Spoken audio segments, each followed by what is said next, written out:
आप देख रहे हैं इंडिया टाउन न्यूज, भारत की बात, एक साल बेमिसाल।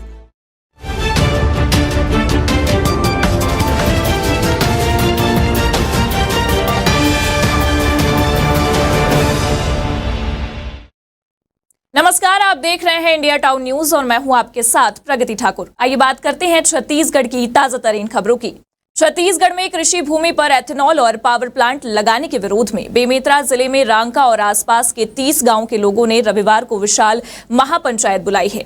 रांका और कठिया के समस्त व्यापारियों ने रविवार को अपनी दुकानें बंद रखकर इस महापंचायत को समर्थन करने का निर्णय लिया है। वहीं बिना विश्वास में लिए गुपचुप एनओसी जारी करने पर सरपंच सचिव के प्रति ग्रामीणों में बहुत गुस्सा है। बंजर जमीन में लगने वाले प्लांट की गांव के अंदर कृषि भूमि में लगाने के विरोध में रांका और परथरा सहित आसपास के 30 गांव के लोगों द्वारा 8 सितंबर को महापंचायत का आयोजन रखा गया, जहां शासन प्रशासन द्वारा उद्योग के हित की सर्वोपरि मानते हुए जनता की आवाज को दबाने पर हर तरह की युक्ति अपनाए जाने से किसानों में भारी आक्रोश पनप रहा है। विगत 2-3 महीने से किसी के लिए गांव में लगातार बैठकें की जा रही हैं। छत्तीसगढ़ में स्वाइन फ्लू का प्रकोप लगातार बढ़ता ही जा रहा है। प्रदेश में अब तक 300 से ज्यादा लोग संक्रमित पाए गए हैं, जबकि 17 लोगों की मौत हो चुकी है। वहीं बिलासपुर जिले में एक और महिला मरीज की मौत हुई है।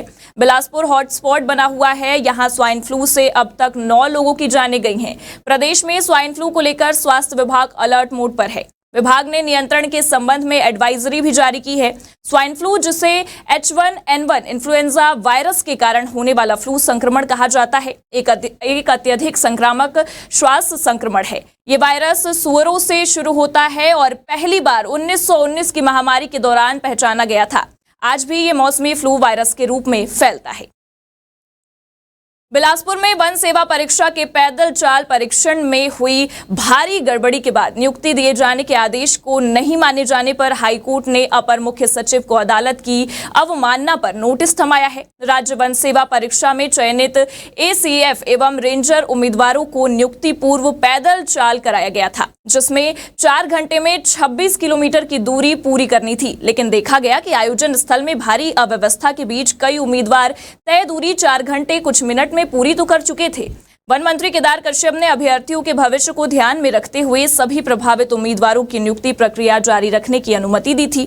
इस निर्णय के विरुद्ध प्रतीक्षा सूची के उम्मीदवार योगेश बघेल, मधुसूदन मौर्य, नीतीश ओगरे, घनश्याम ने हाईकोर्ट में याचिका दायर की, जिसकी सुनवाई के बाद 8 मई को कोर्ट ने सरकार के निर्णय को सही ठहराते हुए कहा कि पैदल चाल रेंजर भर्ती के लिए अनिवार्य अर्हता नहीं है तथा चयनित उम्मीदवारों को नियुक्ति दिए जाने का आदेश दिया है।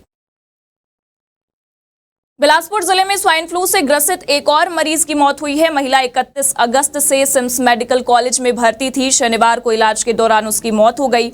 इसके साथ ही जिले में अब तक 9 लोगों की स्वाइन फ्लू से मौत हुई है। वहीं 5 नए स्वाइन फ्लू से पीड़ित मरीज मिले हैं। इस तरह से मरीजों की संख्या 159 पहुंच गई है। जानकारी के अनुसार सरकंडा निवासी एक 60 वर्षीय महिला प्रभावित 31 अगस्त को शरीर में दर्द व बुखार के कारण सिम्स में भर्ती हुई थी। जांच के उपरांत स्वाइन फ्लू होने की पुष्टि हुई। इसके बाद महिला का स्वाइन फ्लू वार्ड में भर्ती कर उपचार किया जा रहा था।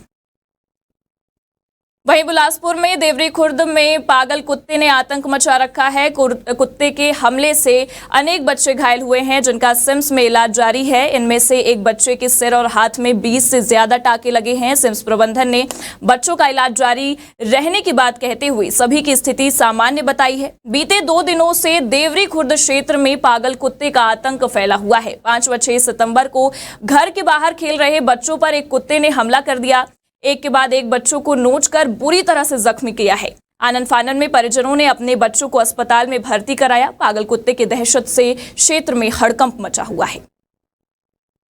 छत्तीसगढ़ के जशपुर जिले से एक हैरतअंगेज मामला सामने आया है। एक छात्र ने फांसी लगाकर आत्महत्या कर ली है। बताया जा रहा है कि कुछ दिन पहले ही मृतक बच्चे के पिता ने उसे तंबाकू खाने से मना किया था, जिससे वो नाराज चल रहा था। इसी बीच उसने एक आत्मघाती कदम उठा लिया। ये मामला बगीचा थाना क्षेत्र का बताया जा रहा है। जशपुर के पंडरापाठ चौकी के अंतर्गत ग्राम पंचायत छिछली के खोमरापाठ गांव में एक 12 वर्षीय बालक ने अपने ही घर पर फांसी लगाकर आत्महत्या की है। बालक गांव के ही प्राथमिक शाला में 5वीं कक्षा में पढ़ाई करता था। मृतक छात्र मुकेश घर के अंदर एक कमरे में रात को खाना खाकर अकेला सोया था। सुबह जब बालक नहीं उठा तो परिजनों ने उसे आवाज लगाया। उसके बाद भी कमरे का दरवाजा उसने नहीं खोला, जिसके बाद किसी तरह से दरवाजा तोड़ा गया तो बालक फांसी पर लटका हुआ पाया गया। इसी के साथ खबर रायपुर से है। मुख्यमंत्री विष्णुदेव साय के रायगढ़ प्रवास का आज दूसरा दिन है। तय कार्यक्रम के अनुसार सीएम साय सुबह बंजारी माई धाम पूंजी पथरा जाएंगे, जहां पूजा और मूर्ति अनावरण कार्यक्रम में उन्होंने शामिल किया और एक पेड़ मां के नाम कार्यक्रम में शामिल हुए। रायपुर भी शाम तक लौट जाएंगे और मुख्यमंत्री उल्लास साक्षरता कार्यक्रम में भाग लेंगे, जो पंडित दीनदयाल उपाध्याय ऑडिटोरियम में आयोजित हुआ। उप मुख्यमंत्री अरुण साव आज दुर्ग जिले के रिसाली और खुर्सीपार में लोकार्पण कार्यक्रमों में शामिल होंगे। रायपुर से सड़क मार्ग से रिसाली के लिए रवाना होंगे। डिप्टी सीएम साव रिसाली नगर निगम में विभिन्न विकास कार्यों का लोकार्पण करेंगे। वहीं गणेश चतुर्थी के अवसर पर छत्तीसगढ़ के रायगढ़ जिले के रामलीला मैदान में 39वें चक्रधर समारोह का भव्य शुभारंभ हुआ। इस समारोह में उद्घाटन मुख्यमंत्री विष्णुदेव साय ने किया। वहीं प्रसिद्ध अभिनेत्री और सांसद हेमा मालिनी और उनकी टीम ने भरतनाट्यम पर रास बिहारी नृत्य नाटिका की शानदार प्रस्तुति दी है। नृत्य नाटिका रास बिहारी की मनमोहक प्रस्तुति से कला प्रेमी और दर्शक मंत्रमुग्ध हो गए। वहीं समारोह में अपने गृहग्राम बगिया के कर्मा नर्तकों को मांदर की थाप पर कर्मा नृत्य करते देख मुख्यमंत्री विष्णुदेव साय स्वयं को नहीं रोक सके और मुख्य मंच पर हाथ में मांदर थामे हुए जमकर थिरके। इस दौरान उनके साथ कैबिनेट मंत्री रामविचार नेताम और ओपी चौधरी ने भी कर्मा नृत्य किया।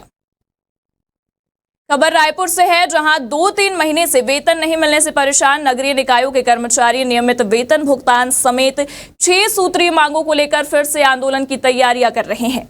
नवयुक्त अधिकारी कर्मचारी कल्याण संघ की बैठक में निर्णय लिया गया है कि मांगों पर शीघ्र निर्णय नहीं लिया गया तो 18 से 20 सितंबर तक नगरीय निकायों के समस्त कर्मचारी हड़ताल पर रहेंगे। इस दौरान मूलभूत सेवाएं बंद रहेगी। संघ ने बूढ़ा तालाब अथवा शहर के भीतर अन्य स्थान पर धरना प्रदर्शन की अनुमति जिला प्रशासन से मांगी है। संघ के प्रदेश अध्यक्ष राजेश सोनी ने कहा है कि नगरीय प्रशासन मंत्री से लेकर उच्च अधिकारियों को मांगों से अवगत कराया जा चुका है। इसके बाद भी अब तक मांगों को पूरा करने कोई पहल नहीं हुई है। इससे कर्मचारियों में काफी नाराजगी है। रायपुर में रायपुर राष्ट्रीय स्वच्छ वायु दिवस पर केंद्र शासन ने देश के 130 शहरों के स्वच्छ वायु सर्वेक्षण की घोषणा 7 सितंबर को राजस्थान के जयपुर में हुए कार्यक्रम में की। इनमें 10 लाख से अधिक आबादी वाले 47 शहरों में रायपुर 12वें नंबर पर पाया गया। पिछले साल इसी सर्वेक्षण में रायपुर 16वें नंबर पर था। इस बार अपनी रैंकिंग सुधारकर रायपुर ने 177 अंक हासिल कर लिया है। बता दें कि इलेक्ट्रिक गाड़ियों की लगातार बढ़ रही मांग ने भी प्रदूषण घटाया है। नगर निगम अधिकारियों के मुताबिक राजधानी में प्रदूषण उरला सिलतरा की फैक्ट्रियों से निकलने वाले धुओं के कारण अधिक हो रहा है। अगर इस पर नियंत्रण हो जाए तो शहर की रैंकिंग सुधर जाएगी। इसके लिए नागरिकों को भी जागरूक होना पड़ेगा। और इसी के साथ छत्तीसगढ़ की ताजा तरीन खबरों में अभी के लिए सिर्फ इतना ही। फिलहाल मुझे दीजिए इजाजत और आप देखते रहिए इंडिया टाउन न्यूज। नमस्कार।